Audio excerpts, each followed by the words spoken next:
Ce samedi 17 août 2024, TF1 lance une nouvelle saison de The Voice Kids.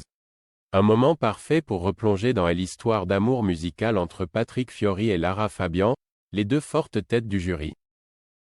À un jour du grand retour de The Voice Kids pour sa 10e saison, l'excitation est palpable. Ce samedi 17 août 2024, TF1 se prépare à éblouir ses téléspectateurs avec une nouvelle vague de jeunes avides de faire découvrir leur talent au monde entier. Mais ce n'est pas tout. Les retrouvailles entre Patrick Fiori et Lara Fabian ajoutent une touche de piquant à l'émission. Pour mémoire, ces deux stars ont partagé une relation aussi flamboyante que complexe entre 1998 et 2000. De quoi rendre ce retour encore plus captivant. Quand Lara Fabian et Patrick Fiori se sont rencontrés, c'était du genre coup de foudre immédiat. Elle le voyait déjà comme le père de ses futurs enfants, mais les contes de fées ont parfois une fin brutale. Le couple s'est formé au Canada, pendant l'enregistrement de l'album Prends-moi, et leur passion était telle qu'ils ne se quittaient plus. Cependant, la pression médiatique a eu raison de leur romance.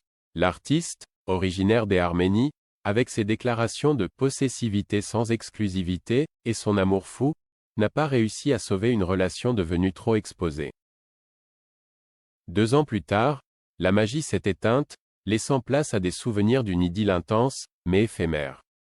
La chanteuse, qui s'est livrée sur sa vie privée, admet avoir été submergée par le stress avant ses débuts dans The Voice Kids. Elle confie, « On a toujours à apprendre. On n'est pas des guides parfaits. Nous aussi, les coachs, NDLR, on a nos doutes.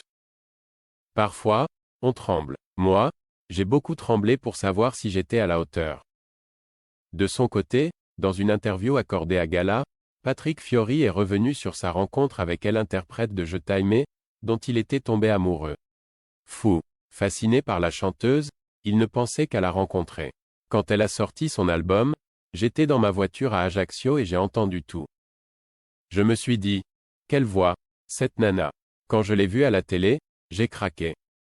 Nous nous sommes rencontrés plus tard, alors que je travaillais au Canada avec son producteur, Rick, pour mon album. Une vraie princesse, je l'aimais déjà, a-t-il détaillé. Les carrières scintillantes de Patrick Fiori et Lara Fabian n'ont pas suffi à faire survivre leur histoire d'amour. Leur rupture a été un véritable casse-tête pour Lara, qui en a même parlé dans son livre Tout. Dans ces pages, elle se remémore son ex comme un jeune artiste corse sur le point de briller dans Notre-Dame de Paris, et confie que sa présence lui donnait l'impression que son cœur respirait. Mais hélas, tout s'est arrêté brusquement. Tentant de réparer les morceaux, Lara Fabian a vécu une dernière tentative médiatique pour panser les blessures, mais cela s'est transformé en véritable scandale public. Heureusement, la chanteuse a retrouvé l'amour dans les bras de Gabriel Di Giorgio, celui qui aujourd'hui fait battre son cœur comme au premier jour.